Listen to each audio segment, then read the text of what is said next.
Contar la historia de Gustavo es siempre un gusto. Definitivamente no es un cuento de hadas, donde todo sale a pedir de boca y las cosas vienen solas. Muy por el contrario, es un camino espinoso, hasta tortuoso en ocasiones, pero que pinta con mucha claridad el orgullo del campo mexicano y de los productores comprometidos que lo viven. Tampoco puedo prometer un final feliz, al menos no todavía, porque esta historia apenas está empezando. Antes de hablar del campo, hay que hablar de las manos que lo llevan. Gustavo es la generación más joven de una familia de gran tradición cafetalera, a tal grado que son los pioneros en cultivar café en el cantón de Huatusco y en poner el nombre de esta región en el mapa de la alta calidad. Carl Christian Sartorius figura en la historia documentada por la UNAM, no solo por su apego profundo a su finca, a los paisajes veracruzanos, ni tan solo por su capacidad de producir en el siglo XIX lo que actualmente sería el café de especialidad con su hijo Florentino, sino por una serie de infortunios y quebrantos que lo acompañaron en su trascendencia. Con la curiosidad de las historias circulares de algunas familias, varios de esos aspectos se repiten en la historia de Gustavo. Para quien no conoce Huatusco y sus alrededores, es difícil describirlo como menos que un paraíso natural, con cañadas abruptas que encausan riachuelos, laderas escarpadas a las que los árboles se aferran como pueden, un verde intenso que acompaña cada mirada y un aire limpio lavado por la lluvia recurrente. Dentro de ese enclave hermoso, la mancha agrícola comienza a formar una cicatriz de aridez, impropia del lugar, empujada por la necesidad de producción intensiva de café que se vende al mayoreo a los intermediarios que en general pagan poco, pero pagan en efectivo.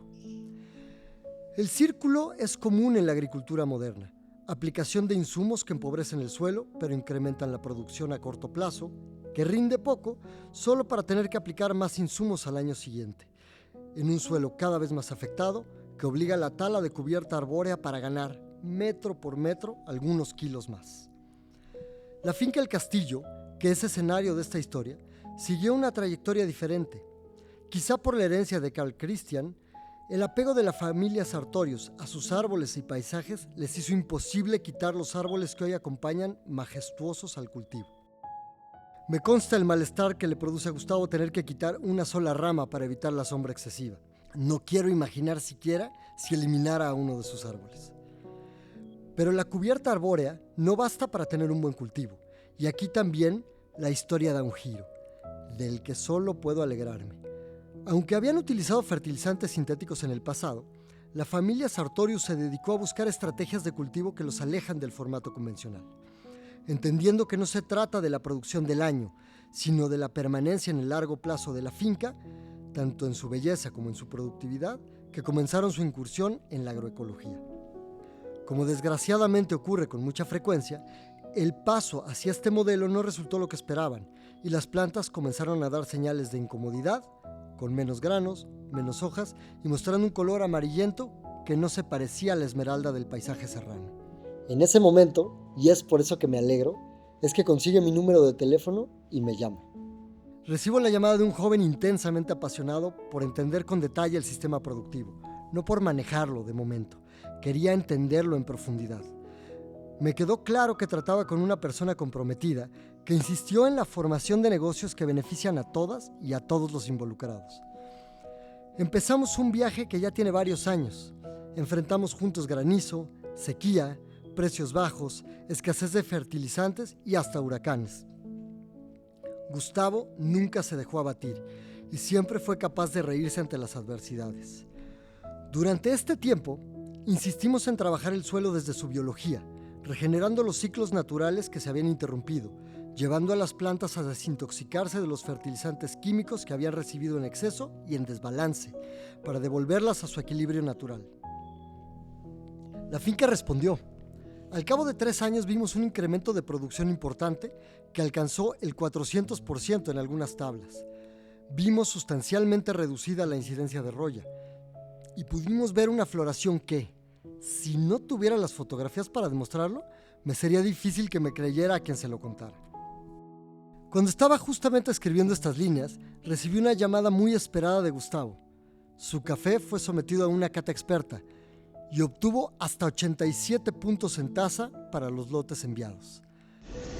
Bueno, Etienne, por supuesto, estoy súper contento, estoy muy feliz. La verdad es que hay un nivel de satisfacción pues muy grande, ¿no?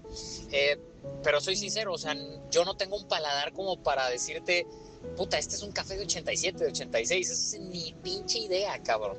Antes de empezar la cata, me preparó un geisha de una finca ganadora de tasa de excelencia de Veracruz, que está, me dice, a 800 metros. Y me dice, este güey está al lado de ti, está en Tlacotepec de Mejía. Estás allá abajito, eres su vecino. Entonces, pues sí, son tazas muy intensas, me dio un geisha. Pero pues no tengo un paladar educado, ahí sí, al chile no. Y estuvo chistoso porque había un cliente y sacó él también dentro, o sea, es una cata a ciegas. No me quiso decir cuáles eran mis cafés y él puso uno de los suyos. Entonces, a la clienta le gustaron más los nuestros. Y hablo de nuestros porque pues obviamente tú tienes mucho que ver en esto. Le gustaron más los nuestros que el de este cuate, ¿no? Entonces yo le veía los ojos al chavo de que, güey, o sea, esto está buenísimo, o sea, está bueno, bien, o sea, el cuate muy sincero, muy honesto. Él por su paladar y por su experiencia y como él valoriza, me dice, este es de 85, este es de 86 y yo le daba 86 y medio, 87. Pero bueno, ya me quise adornar un poco y por eso te dije 87. Para el que sabe de café, sobra explicación, pero significa que este arduo camino de 3 años desembocó al final, no solo en una gran producción, sino en la calidad necesaria para ser considerado como café de especialidad y de excelencia, abriendo las puertas de los mercados que reconocen en cada taza la historia contada en sabores y aromas. Por eso digo que esta historia apenas comienza, porque hay mucho más que se puede hacer partiendo de donde estamos hoy. Por eso tengo el gran honor de tener aquí a Gustavo, para que nos comparta él que vivió el pulso y la evolución de su finca y de él mismo con ella. Pues Gustavo, qué gusto tenerte aquí. Te insistí mucho en que me abrieras este espacio, porque creo que no eres el único productor de café que se ha encontrado en momentos difíciles. Y bueno, quiero que nos cuentes un poco de tu historia, de tu experiencia. Primero, si me permites, ¿qué fue lo que te impulsó a cambiar de rumbo de la finca, sabiendo que ibas a enfrentar mucha resistencia? Tu brinco fue muy impresionante entre una finca, pues en muchos términos convencional, hacia lo que tienes ahora. ¿Qué fue lo que te llamó a ti para esto? Sí, como contexto, Etienne,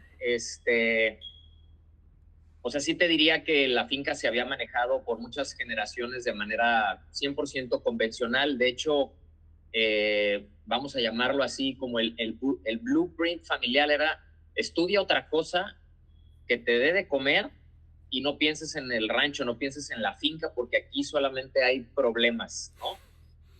Obviamente hay una conexión con la finca porque pues, las raíces están ahí, pero siempre lo que te trataban de inculcar es estudia, pero no estudies agronomía, no estudies biología, te vas a morir de hambre, no, nada que tenga que ver con el rancho. O sea, estudia otra cosa para que no tengas que regresar aquí, no tengas que depender de esto, ¿no? Entonces, pues, obviamente tu programación de niño es esa.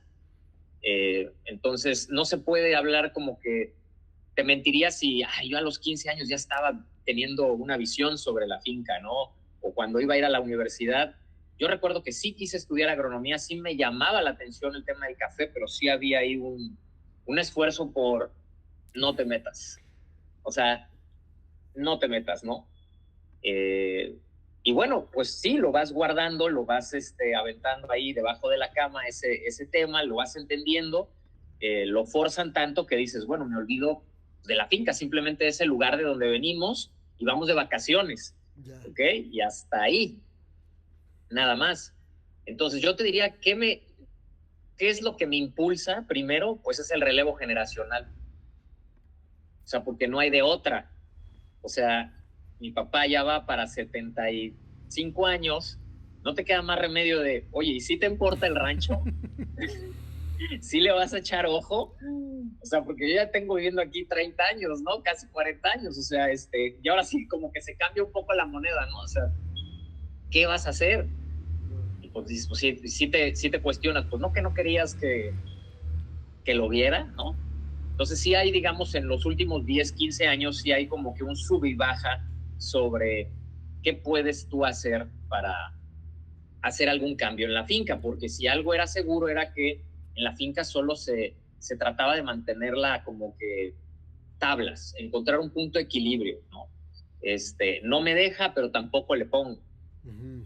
Sin embargo, como muchos productores de café lo saben, hace unos 10 años hubo una crisis de roya muy severa en el continente, o sea, fue avanzando, ¿no?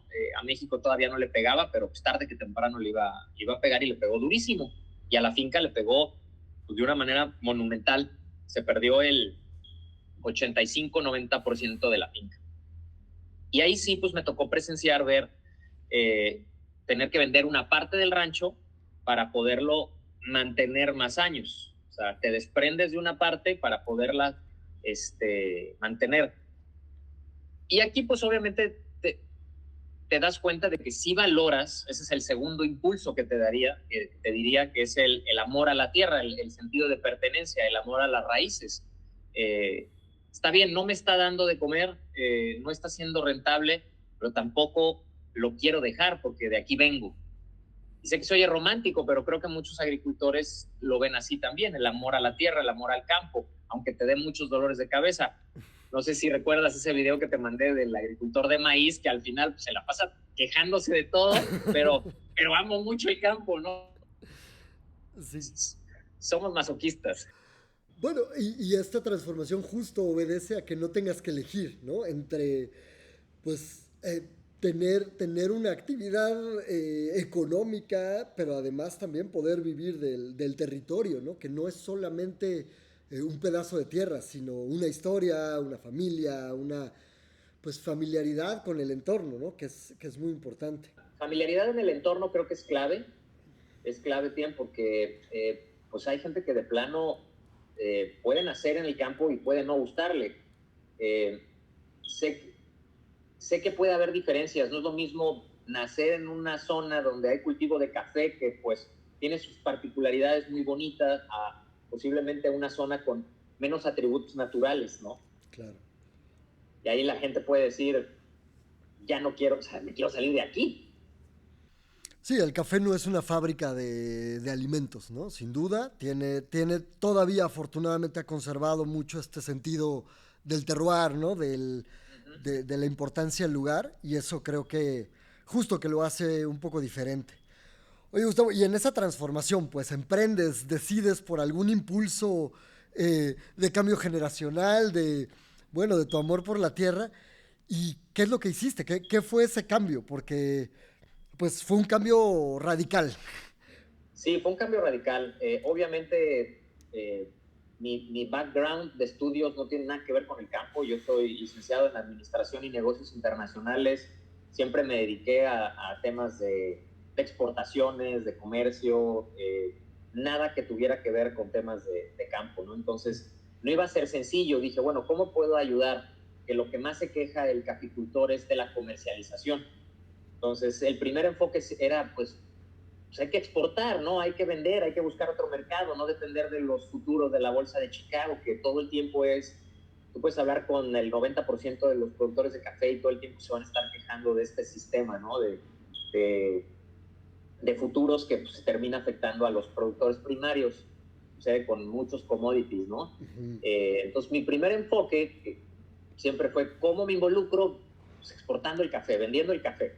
Pero pues para exportar el café y vender el café lo tienes que procesar, ¿no? Entonces vi que todo el tema de procesamiento era muy complicado. Lo primero que logré investigar era difícil y mi papá ya había tenido una mala experiencia siendo procesador y esa fue la segunda parte que también me trataron de inculcar. Lo más fácil, haz lo más fácil, lo más sencillo, nada más corta la cerecita y véndesela al acopiador. Pues sí, es lo más fácil, pero tiene grandes implicaciones negativas en un futuro, o sea, porque te van a hacer lo que le hacen a todo mundo, te van a castigar precios, hay muchas cuestiones negativas de hacerlo lo más fácil, ¿no? Entonces, decidí que en ese entonces pues, no era el mejor momento, ni tenía los recursos ni las capacidades como para ni procesar y ni vender, ¿no? Y decidí dejarlo morir. Esto te hablo de hace 10 años, como un intento ahí como de tratar de ayudar a mi papá, pero al final fue, mejor vete y tú haz otras cosas y yo sigo igual, ¿no? Pero hace 4 años, cuando empezamos a platicar lo del relevo generacional y lo de la roya no se iba, fue que traté de buscar asesoría. Dije, bueno, si yo no soy un experto, si está difícil encontrar la información en internet o en los libros, vamos a hacer el esfuerzo y hay que tratar de buscar a alguien, ¿no? Buscamos a varios aliens y la verdad es que no había una respuesta, digamos, del todo positiva. No encontramos ahí realmente la solución, pero dentro de esas pequeñas recomendaciones que logramos obtener, por ahí se mencionaba en un pequeño archivo de Word la inoculación de las plantas, ¿no? Digamos que el enfoque que queríamos darle en un inicio era, pues vamos a meternos en producir mejor. Ese fue lo que decidí con mi papá, pues vamos a tratar de aprender un poco más sobre cómo producir mejor café, lo que posiblemente tú has producido de una forma siempre así. Yo estaba metido en un proyecto sigo metido en un proyecto de alimentos orgánicos. Entonces dije, vamos cambiando al café orgánico, vamos buscando una forma ecológica de producir café, porque pues, también siempre hemos tenido una mentalidad de conservación, de ecología, de amor a la naturaleza. Dije, pues vamos cambiando, vamos metiéndonos a lo orgánico, pero dentro de este mundo orgánico no encontramos la asesoría que esperábamos. O sea, esto lo hemos platicado, ¿no? O sea, no veíamos soluciones claras ahí, pero dijimos, bueno, de cualquier forma tenemos que cambiar la forma en que cultivamos, vamos a aventarnos a este rollo. Y ahí venía, te digo, en este archivo de sugerencias, inocular las plantas nuevas, ¿no? Nunca había escuchado ni siquiera la palabra inocular. Y contactar a Tierra de Monte.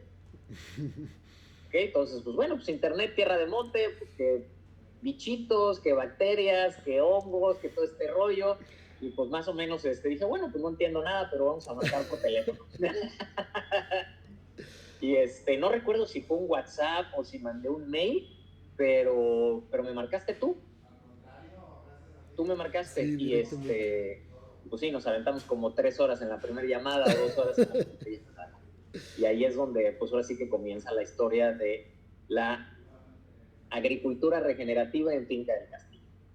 Nunca había escuchado ese término hasta que en esa llamada me lo expusiste, porque no era nada más, sí, te voy a vender productos Tierra de Monte, haz esto, remoja las plantitas y aviéntales. No quedó ahí en ese tipo de, o sea, me diste un valor agregado muchísimo mayor a lo que había recibido posiblemente en los últimos 6 meses o 9 meses, ¿no? En 2 horas, 3 horas, pues ahora sí que mi mente se abrió muchísimo y comenzamos ahora sí como que el desarrollo de todo este proyecto, pues que ya lleva 4 años. Oye, y en esos 4 años, digo, de muchísimos cambios, sin lugar a dudas, ¿qué ha sido lo que más trabajo te ha costado? Esta transición siempre hay mucho miedo, particularmente en agricultura, digamos, muy tradicional, como es la del café. Y creo que sería mentirle al auditorio, decir, no, cambiamos y al día siguiente todo estaba bien, ¿no? En tu experiencia que hiciste todo este cambio, ¿qué fue lo que más trabajo te costó? Bueno, hasta el día de hoy, y yo creo que te odian en el rancho, todavía, a pesar de que los resultados han sido excelentes, siempre hay quejas todos los veranos que viene la aplicación de fertilización. No puedo decir groserías, obviamente, porque es una entrevista seria, pero el método de aplicación, ¿no? O sea, la metodología de las aplicaciones. Pero bueno, esto yo me he cansado de explicarlo. Estamos limitados de recursos, estamos limitados de mano de obra, también limitados de recursos financieros. Entonces, la verdad es que tu postura siempre fue, vamos a tratar de abarcar lo más que se pueda con lo que tenemos. Y si queremos tener buenos resultados, pues lo vamos a tener que hacer de esta forma. Entonces, nosotros ni siquiera habíamos escuchado la palabra drench. Nunca se había hecho una foliación en las plantas. El método de la agricultura convencional en el cafeto es aventar los pellets. No hay más. Aventar pellets. ¿Por qué? Porque es lo más fácil. Y NPK, solo NPK. Ok, ahí va el puñadito. Y el puñadito, y el puñito, y el puñito. Ay, mira, me recomendaron en la casa de fertilizantes que le aventáramos del negro. ¿Cuál es el negro? Pues el DAP, ¿no? Entonces, un año solo aventabas puro DAP, porque es el que te recomendaban, y el NPK, pues ese año ya no lo aventabas, ¿no? Entonces, pero ni sabías por qué estabas aventando DAP, ni sabías para qué funcionaba. Entonces, la metodología de tener que revolver todos estos ingredientes mágicos, ahora sí que parece que hacemos un caldo de brujo ahí en la finca, estar moviendo tambos, estar revolviendo, estar teniendo lo que poner en máquinas pues ahora sí, máquinas que no son las más modernas. Tú me has recomendado, oye, cómprate la marca tal, te va a dar pues que una micro burbuja tal. No, bueno, pues todavía no llegamos a esa, ¿no? Todavía llegamos a la que tengo que estar taca, ¿no? Y aventando. Entonces, eso definitivamente ha sido lo más difícil. No hubo, digamos, ninguna resistencia sobre los ingredientes, sobre qué estamos aventando, si va a funcionar o no va a funcionar. Me estás haciendo hacer 6 aplicaciones en el verano, 8 aplicaciones en el verano, en unos casos hasta 12. Entonces, te ganan las malezas, te gana la hierba en la finca, pues está lloviendo, entonces suceden muchas cosas que pues se van atrasando los trabajos y genera desesperación, enojo, etcétera, pero pues la verdad es que hemos sido, por lo menos en mi caso queremos ver cambios, se hace así, y se hace así, y se hace así. Y yo me pongo con ellos a trabajar para que no vean que es como gato, porque estás ahí con la cerveza en el patio viéndonos aventar. No, me pongo con ellos a hacerlo, ¿no? Mientras yo esté ahí, jalo parejo con todos los demás. Nada más que eso sí, sí ha sido algo bastante complicado de hacer. Oye, ya que me he granjeado el odio de todo tu equipo, ¿por qué se han mantenido haciéndolo? ¿Qué cambio has visto en la finca que te ha mantenido durante 4 años con este tormento? Sí, fíjate que la apreciación, vamos a llamarlo así, visual, ver cómo las plantas cambian. Yo te quiero ser sincero, yo no soy un experto en decirte, oye, estoy viendo más brotes de este color. Ya sabes que por eso te he enviado una cantidad de fotografías enorme. Porque siempre el escepticismo, todos los años ha habido escepticismo y tú lo sabes, lo hemos platicado. Pero al final de cuentas, más allá de lo sana que se pueda ver la planta cuando recién pasa la fertilización, más bien es ver cómo reacciona cuando le cae la roya, ¿no? Cuando hay un periodo climático complicado, tuvimos una seca horrible cuando empezamos a trabajar contigo y las plantas sobrevivieron a una seca terrible y ahí están. O sea, posiblemente se murieron algunas poquitas, pero han pasado un estrés hídrico, las plantas han pasado un estrés climático, pues ahora sí que también de mucha humedad. Esta última cosecha hubo un exceso de humedad en diciembre como nunca había habido, entonces hubo mucha roya otra vez. Entonces, es lo que le explicaba a todos. Aquí estamos hablando de cómo la planta va a ser resistente a la roya, no nada más por un tema de variedades. Antes teníamos revueltas todas las variedades, no sabíamos ni qué tenía. Aquí hay Costa Rica con no sé qué, con Azteca de Oro, con Garnica, etcétera, ¿no? Se hizo un trabajo para seleccionar pues variedades que pudieran mejorar la tasa, pero también que fueran resistentes a la roya, ¿no? Entonces combinamos este manejo de agricultura regenerativa con el manejo microbiológico de tierra de monte, y lo que hemos visto es que las plantas aguantan. O sea, por lo menos las que son resistentes, o sea, hemos visto casos en que, por ejemplo, el caso de la marsellesa, que la marsellesa está tipificada como una planta resistente a la roya, y en esta temporada de diciembre que estuvo con excesos de humedades, se enrolló bastante, pero se le quitó por completo. O sea, al final no tiró tanta hoja, o sea, veía las manchitas, pero no se caía la hoja. En cambio, las que sí eran sensibles a la roya, como la geisha, que es súper delicada, que ahí sí le tuvimos que hacer una aplicación adicional de Revive, no se murieron, o sea, sí tiraron hoja, pero no se murieron, o sea, volvieron a tener ya ahorita una recuperación. Entonces dices, oye, bueno, ahí estás viendo resultados, o sea, antes ni aventabas nada, o sea, ya te llegó la roya, no hubo ni preventivo ni en el momento. Que ojo, ahí siempre hay un espacio para mejorar, posiblemente y tú siempre me lo has dicho, cuando veas que está la infección ahí, avienta, o sea, ya empieza a tratar de mitigar un poco, y eso pues la verdad por la falta de mano de obra, a veces no lo puedes hacer, porque ya estás en cosecha, ya te ganó, tienes que cortar y cortar y cortar y cortar, y no puedes regresar a polear. O sea, ya que acabe, poleo.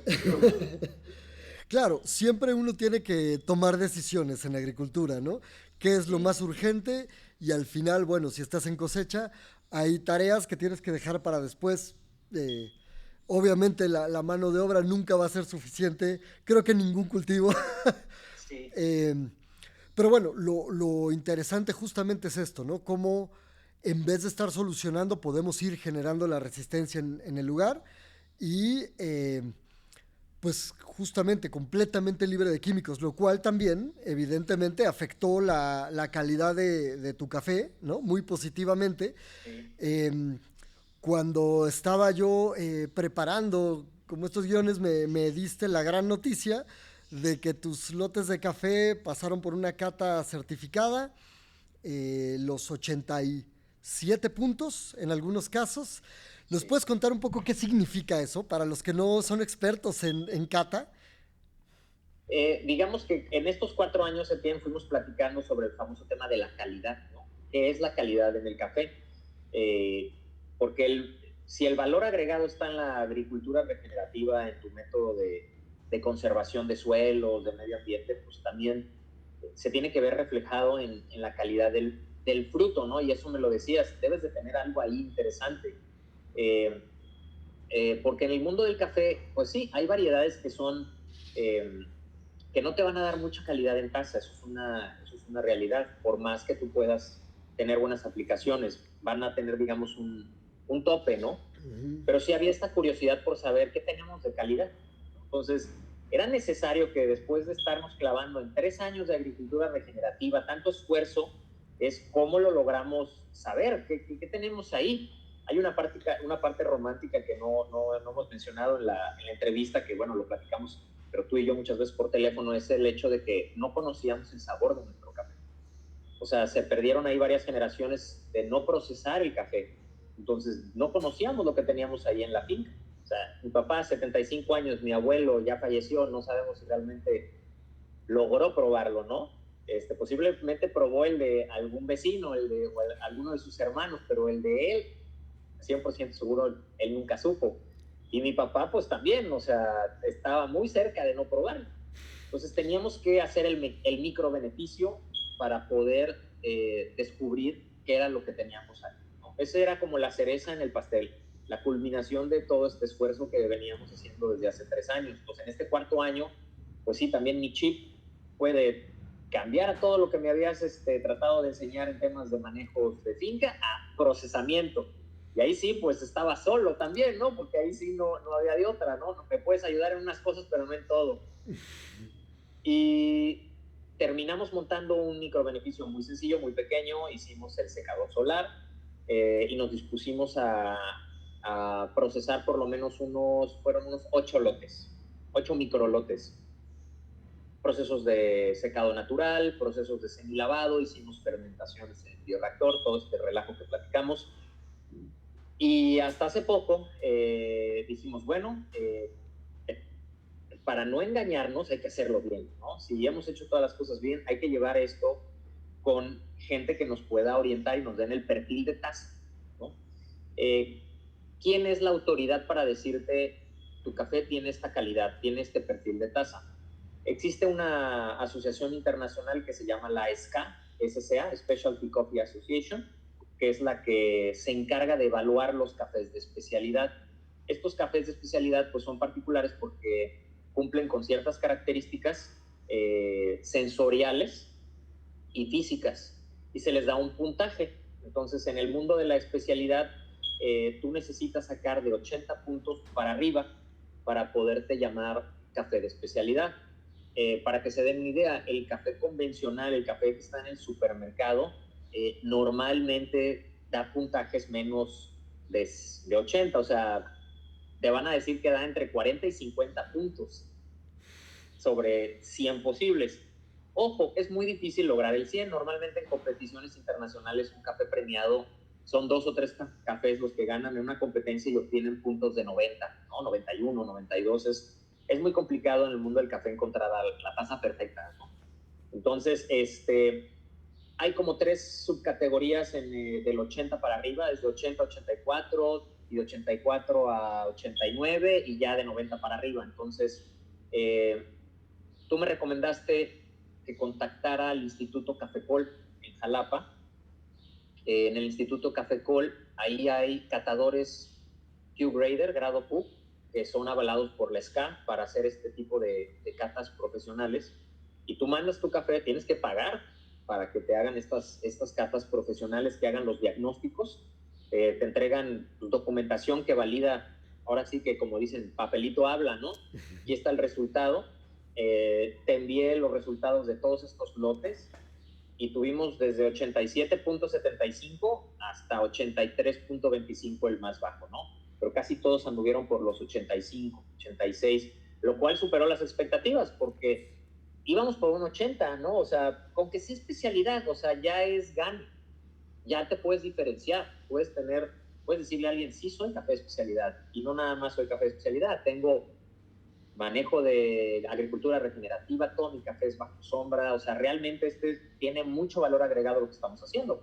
Pero ¿qué tal si sabe a tierra, no? O sea, echas a perder como que todo, ¿no? Entonces, ahí está, sabe bien, ¿no? Entonces, creo que fue un momento cumbre, ¿no? El poder haber, después de 4 años, lograr estos puntajes que superaron por completo las expectativas, al menos las de nosotras. No sé si tú ya sabías que por ahí qué tanto podría lograrse, porque ya has tenido experiencia con productores. Bueno, 87 puntos no es algo que se vea todos los días, sin lugar a dudas. La verdad es raro, ¿no? De por sí, dentro del mundo de las especialidades, hay niveles. En tu caso, pues ya es una especialidad excelente, ¿no? Lo considerado especialidad excelente. Entonces, creo que es una transición muy llamativa. Seguramente ya tenías, pues, todo el terroir construido con ese potencial, pero bueno, había que obtener el potencial, al final materializarlo. Y es una noticia increíble, como dices, cierra muy bien todo este esfuerzo y abre también muchos otros que vienen. Tener 87 puntos en tasa, sin lugar a dudas. Oye, y durante estos 4 años, ¿cómo fue el acompañamiento con Tierra de Monte? ¿Cómo trabajamos para que salga de tu viva voz? También se aceptan quejas. No, pues quejas, más bien las quejas son parte de la chamba, ¿no? Como lo que platiqué de las aplicaciones. Y en el caso de mi papá era, o sea, muy chistoso porque en estos 4 años siempre hay algo de lo que se quiere quejar, ¿no? O sea, pero dices, oye, nunca habíamos logrado todo esto. Mira, también no hablamos de los rendimientos han ido para arriba también, la productividad ha mejorado, ¿no? Y cambiar esa percepción de cientos de miles de toneladas por simplemente vamos creciendo en rendimientos, pero a la vez va la calidad. Mira, el acompañamiento no me queda más que siempre presumirlo. Para mí, el éxito de Finca El Castillo va acompañado de Tierra de Monte. O sea, no hay forma en la que yo no hable de todo este acompañamiento en el proceso de la finca, porque nos has enriquecido con conocimiento. O sea, no ha sido nada más, creo que hasta muchas veces hablamos menos de los beneficios de las aplicaciones de Tierra de Monte y más sobre de la agricultura en general. O sea, en la nutrición de la planta, en la biología de las plantas. O sea, la cantidad de conocimiento que uno recibe es abismal, ¿no? Entonces, que muchas veces te ahorras estar leyendo muchas cosas, o sea, audios, o sea, tengo una biblioteca de audios que puedo yo estar regresando constantemente para recordar quién me había dicho esto. O sea, ¿te acuerdas que te platicaba? Tengo que revisar todo lo que me has mandado porque hemos implementado tantas cosas, ¿no? Hemos visto tantas variables, entonces tienes que estar tú también regresando a estudiarlo y estudiarlo. Entonces sí ha sido una biblioteca de conocimiento. Todo el acompañamiento de Tierra de Monte ha sido una experiencia fenomenal, porque también te hacen creer en el proyecto. Hay una parte menos romántica de Tierra de Monte que sí me la has marcado mucho, sobre el tema de hay que ser rentables, hay que clavarse bien el tema de la comercialización, hay que meterse bien en el marketing, hay que meterse en muchas cosas. Entonces, la asesoría no nada más ha sido, aviéntale estas bacterias para que aguante la planta. O sea, no ha sido solamente vender un producto. Qué bien, qué gusto. Oye, y digo, quizá la pregunta más importante que te voy a hacer el día de hoy, ya que estás del otro lado de la historia, ¿no? Donde, bueno, ya pasamos todo este Via Crucis, digo, lleno de incertidumbre, hay que decir siempre, es como una película, una entrevista es como una película a la que le ves primero el final, ¿no? Sí. Pero durante 4 años, bueno, evidentemente enfrentamos momentos difíciles de exceso de lluvia, de falta de lluvia, de que no sabíamos si la calidad subía, bajaba, pero ya estás del otro lado de la cuesta y creo que son dos preguntas muy importantes. ¿Hacia dónde va ahora con todo esto la finca El Castillo? Y, y hacia dónde va el café producido ahora ya de esta tan alta calidad. Mira, el camino, tú me lo dijiste, falta muchísimo. O sea, ahorita digamos que llegamos como a una meta importante, a uno de los objetivos más, que ya estás confiado en que lo que estás haciendo lo estás haciendo bien, ¿no? Pero la parte de la rentabilidad, ¿cómo logramos ser lo suficientemente rentables en la finca para poderla mantener a largo plazo? ¿Cómo va a ser el modelo para largo plazo? Sabemos que lo tenemos que procesar, entonces el siguiente paso es, a ver, procesé solo 500 kilos, entre 400 y 500 kilos, ¿no? Entonces eso es, sí, fuimos muy exitosos, sacamos puntajes muy altos en un procesamiento muy pequeño, o sea, pero si yo quiero procesar 3 toneladas, creo que la ecuación cambia, ¿no? La ecuación cambia. Entonces, esos son los siguientes pasos en cuanto al procesamiento, ¿no? ¿Cómo puedo tener la capacidad de procesar más?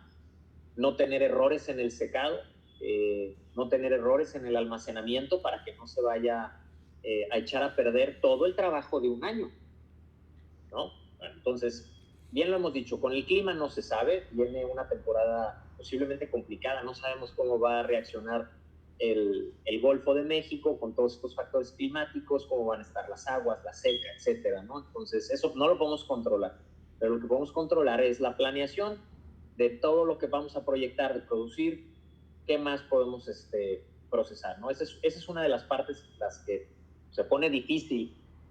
Y la parte de la comercialización, pues sí, sacamos cafés muy, ¿cómo te diré? Muy atractivos, pero tenemos que saber venderlos, ¿no? Tenemos que encontrar ese mercado donde aprecien esta calidad, pero más que la calidad, lo que te platicaba, Etienne, era que tuve la oportunidad de hablar ahí con un barista y con un tostador, y no nada más cualquier tostador, sino fue el campeón nacional de tostado el año pasado. Y le platicaba, yo le trataba de insistir que mi valor agregado no eran los 85 puntos ni los 86 puntos, sino la agricultura regenerativa. Le decía, es que tengo todo este sistema de producción. No, pues no, nunca había escuchado hablar de él. ¿No? Igual el barista, no sabía, ¿eh? O sea, no sé de qué me hablas. Está interesante, eso sí, está interesante, pero nunca lo había escuchado, ¿no? Y si tú te metes a internet y empiezas a buscar páginas en Estados Unidos o en Europa donde hablan de café de especialidad, ¿cómo está esta exigencia de que el origen tiene que tener agricultura regenerativa? O sea, ¿quieres llegar aquí a mi mercado, a Japón? ¿Quieres llegar aquí a Seattle? ¿Quieres llegar a los puntos claves de café de especialidad? Tienes que tener agricultura regenerativa, ¿no? Ojo, ya se valora mucho en México el café de especialidad, pero todavía falta esta parte de cuál es la metodología que utilizas para producir café de especialidad, ¿no? Entonces, ahí sí viene una tarea, ¿no? Difícil de la finca, de promover, o sea, de que entiendan de que el valor agregado es esta metodología de agricultura. Y esperamos, pues, así también poder encontrar clientes que valoren esto y que puedan adquirir el café, ¿no? De Finca El Castillo. Oye, Gustavo, y quizá también hay que voltear un poco la historia. cada vez más con internet, con redes, no busca uno el mercado, sino que el mercado lo busca uno, ¿no? Tú siendo pues emprendedor mexicano, todavía con una marca que está pues por desarrollarse, en verdad, ya tienes el café de alta especialidad, pero todavía no hay una marca, hay un canal de comercialización tan claro. ¿Qué pasa si la gente te quiere buscar o quiere de tu café? ¿Cómo te pueden encontrar para que aunque sea ese lote de 500 kilos, se pueda probar en algún lado? Sí, mira, pasó algo muy curioso, te voy a ser sinceramente 100% honesto. Como son esos 500 kilos se convierten obviamente en poquitito, ¿no? Decidimos tostar pocas unidades, bueno, pocos lotes, sobraron pocos lotes, y cuando se los llevé a este tostador, te digo, es campeón, me los iba a tostar a manera de favor, porque él no le maquila, digamos, a fincas, por así que desconocidas, ¿no? O sea, o no famosas. Él trabaja con puro ganador de tasa de excelencia, o fincas ya reconocidas. Entonces, a través de una relación logramos que nos tostara el café, y al ver la calidad me lo quiso comprar. Me dice, oye, te compro todo. O sea, me lo quedo. Y le dije, discúlpame, se oye muy ridículo, hasta voy a sonar como de una comunidad allá de la Sierra de Guerrero que te dicen luego, ya no te vendo todo porque si no, ¿qué voy a vender mañana, no? Pero tengo un compromiso con los amigos, tengo un compromiso con la familia, porque pues todos están esperando desde hace muchos años poder adquirir, aunque sea un pequeño pedacito, ¿no? de esta producción. Entonces hay una parte que la tostamos para nosotros, me queda un poco de café, estoy en vías de negociar con otro tostador. Entonces obviamente el modelo de negocio de Finca El Castillo es que vamos a tratar de que el café se venda en verde para distintos tostadores en México, y que ellos lo tuesten y hagan sus blends y revendan el café, ¿no? O sea, ese va a ser, digamos, el enfoque principal de la finca, vender el café en verde.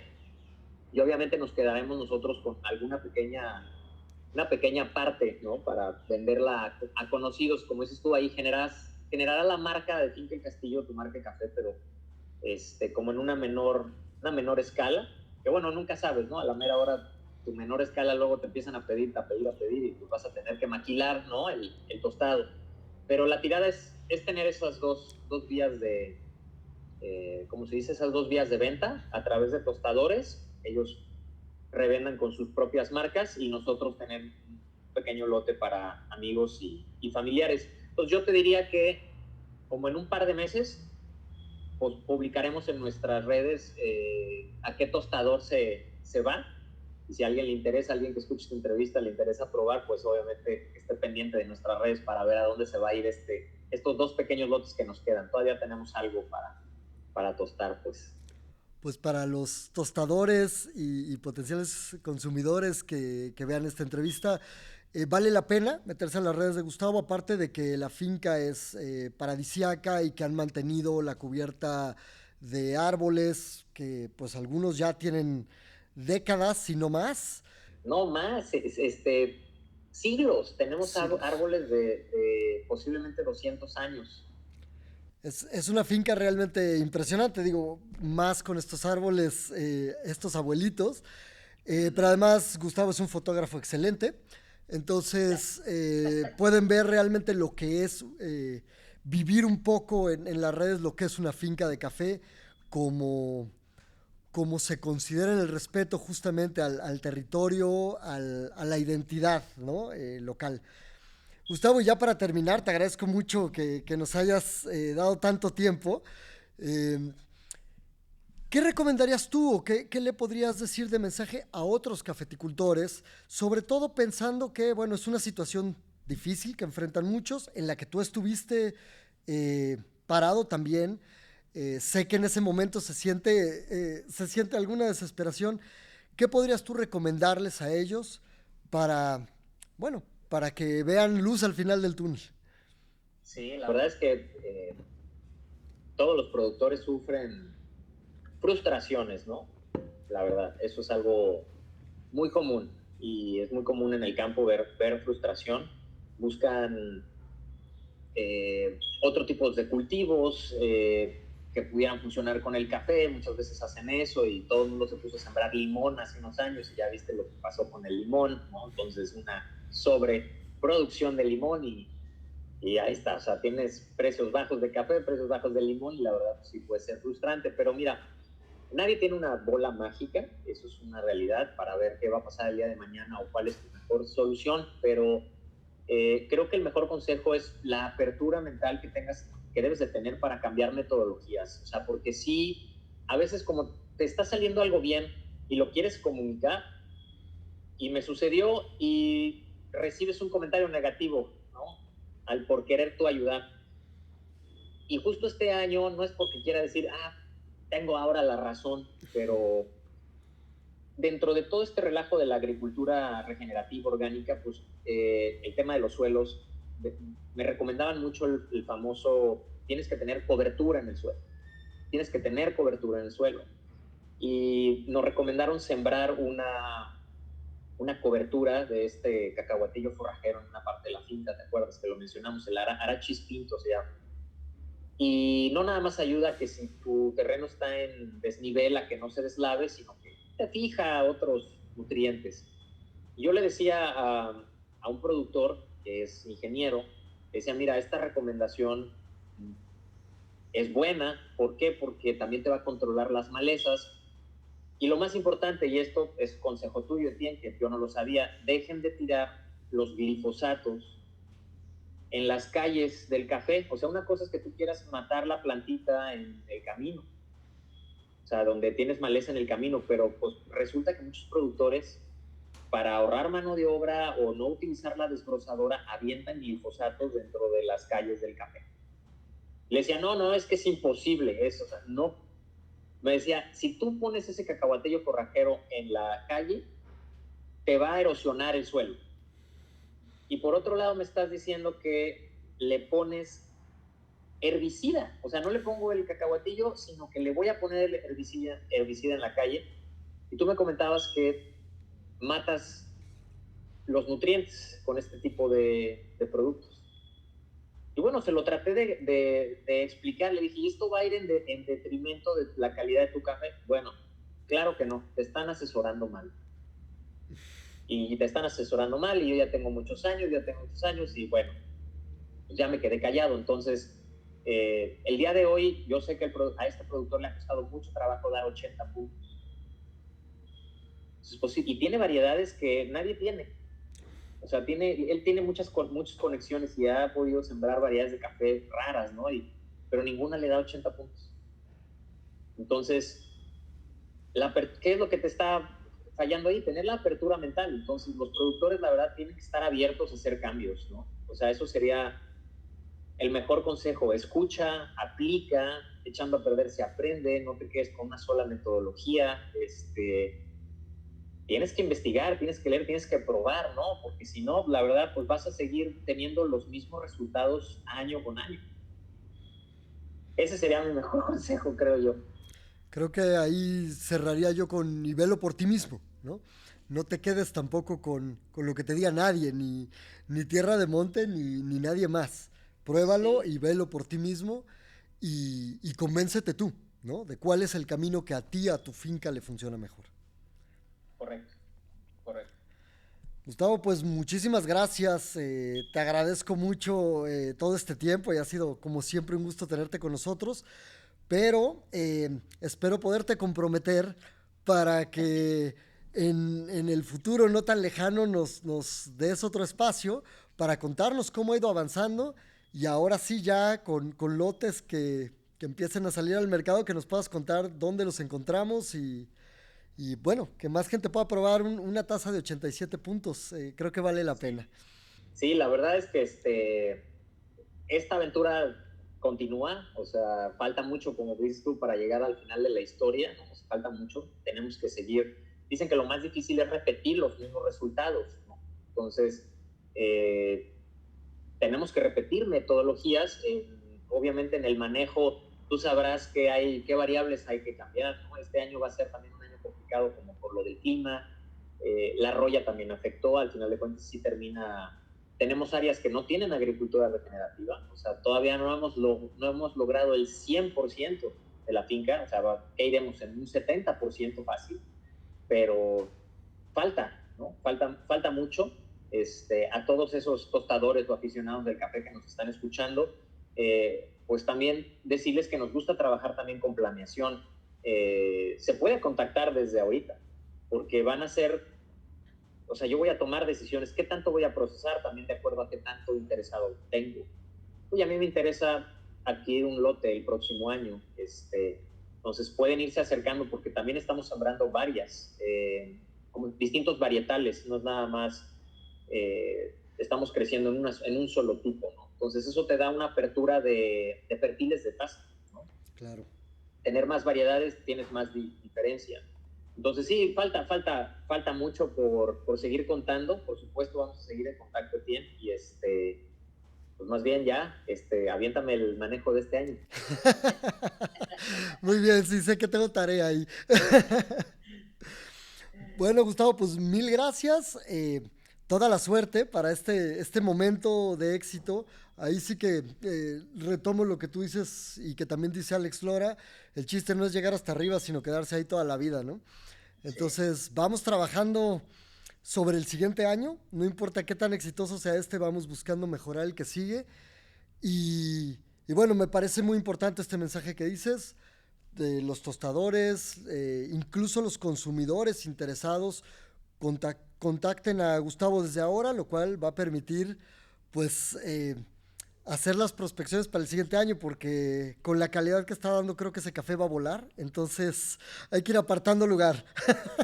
Sí, la verdad, no, parece que no es por presumir, pero muchas gracias a ti, como siempre no paro de agradecerte en todos los momentos claves que han ido sucediendo, tanto desde que hicimos esta cata tan emotiva de cuando probamos por primera vez el café, hay que agradecer, o sea, la verdad es que ha sido una persona maravillosa con nosotros.